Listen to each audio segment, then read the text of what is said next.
These phrases? You might have math anxiety. Math anxiety is a feeling of worry or uneasiness that interferes with the ability to do math. It's been shown to decrease working memory, which is a part of your short-term memory that holds information while solving problems. So, math anxiety doesn't just make you feel nervous, it can actually hurt your math performance. This can make your anxiety worse, creating a loop that's hard to break out of. But the good news is you can break out of the cycle.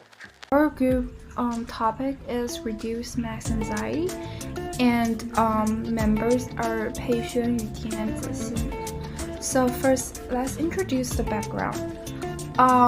During research, we found out that math performance in the United States is very concerning, and math anxiety is one of the great factors that cause students underperform in math subject.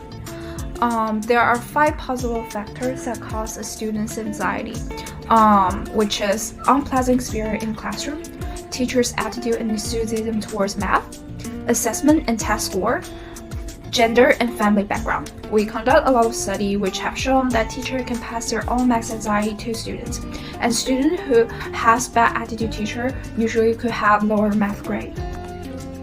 Thus, it comes to our problem statement. How might we help elementary and middle school math teachers in the United States be aware of their own attitude and math anxiety, learn new ways of teaching to reduce students' math anxiety so that their students can have less anxiety and eventually improve math performances? Our learning goals to build an online community for all elementary and middle school math teachers. After recognizing the importance of the teacher roles inducing student math anxiety, we decided to focus on how to help teachers first reduce their own math anxiety and be aware of their own attitude.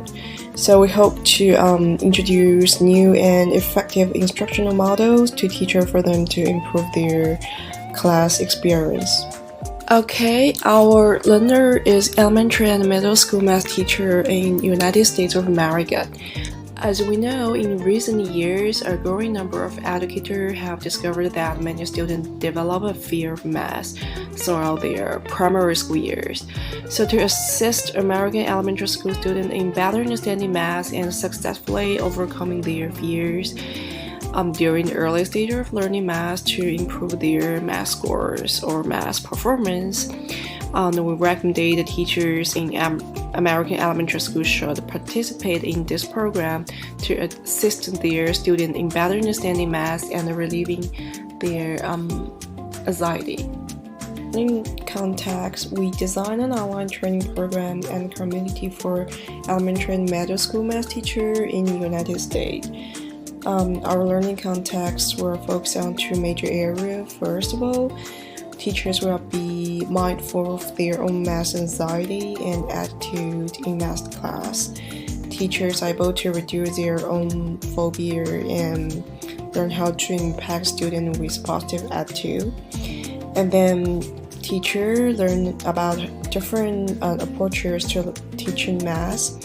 Example can be application of inquiry-based learning, game-based learning, or discover-based learning in the math classroom.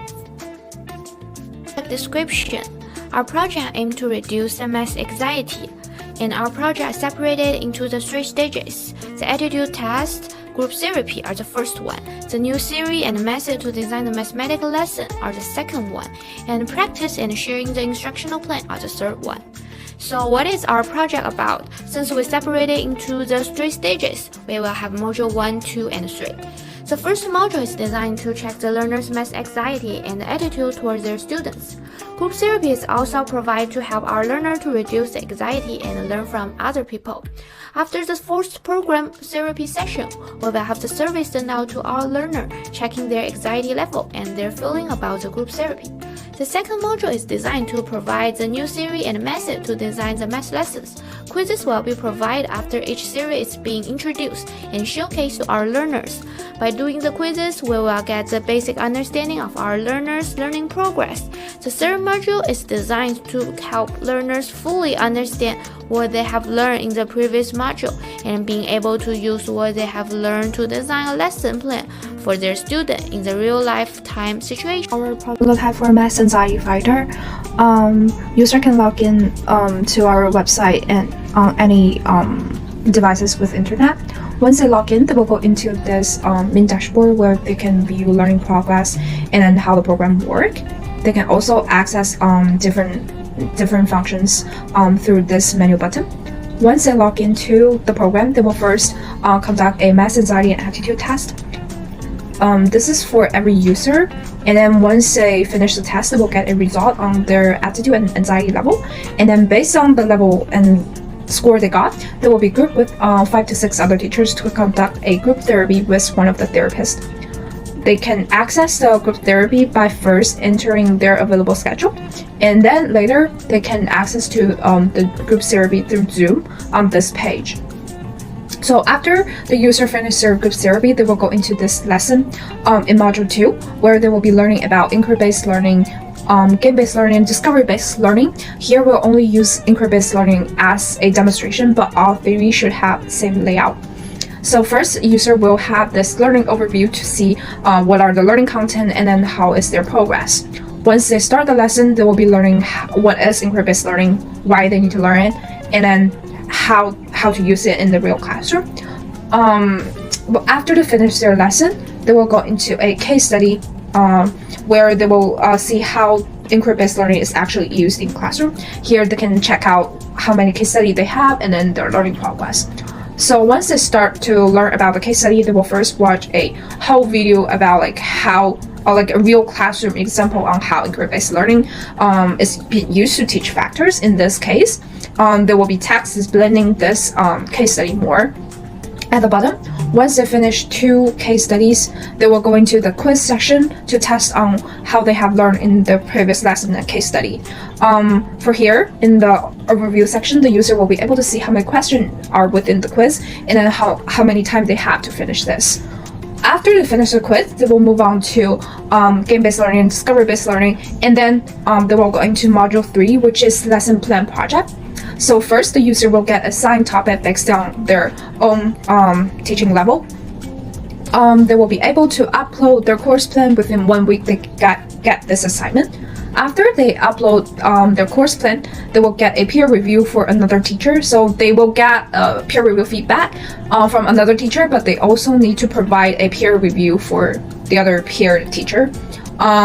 During the whole process, they can always go into this community session where they can view other teachers' course plan to get inspirations. They can also discuss their feelings and the questions about their course plan with other teachers. They can also create a post to post their own course plan to get more feedback. So basically, this is our prototype. We want to use both top-down and bottom-up together to implement our project. For the top-down implementation plan, we hope to collaborate with school or school district to make it a requirement for math teacher to take. For bottom-up implementation plan, we hope to utilize marketing strategy to promote through social media to teachers. We want to employ formative and summative evaluation in this project to analyze both project utilization by user and the product's usability. Our evaluation will be separated into 3 parts: pre-survey, interview, focus group, and post-survey.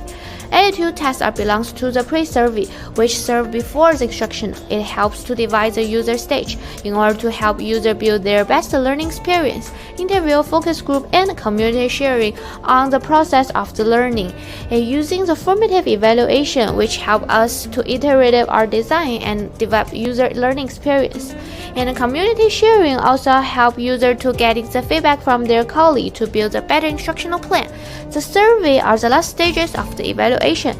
It use the summative evaluation and help to get the feedback as the period of the study ends.